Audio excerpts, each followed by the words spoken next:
Hi friends, welcome to my channel. ఈరోజు మా తోటలో బెండకాయలు కోస్తున్నాను. ముదిరిపోయినాయండి బెండకాయలు.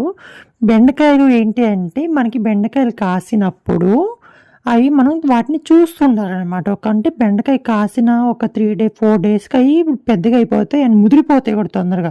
ఇంకా అది కూరకి పనికిరాదు, దేనికి పనికిరాదు. సో విత్తనాలకి వదిలేసుకోవటమే అనమాట బెండకాయలు మనం. అందుకని ఇవాళ మా తోటలో 4-5 బెండకాయలు ఉన్నాయన్నమాట. ఇంట్లో ఆల్రెడీ ఒక దోసకాయ ఉంది.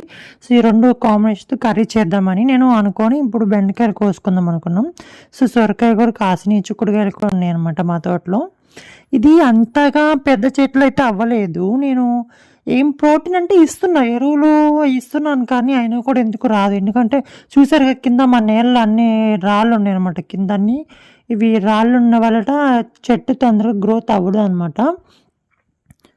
అందుకని నేను ఎరువు వేసినా లేకుంటే ఏం వేసినా వాటర్ వేస్తున్నాను, ఎరువు వేస్తున్నాను, అన్నీ వేసినా కూడా చెట్టు మాత్రం హైట్ అయితే రావట్లేదు.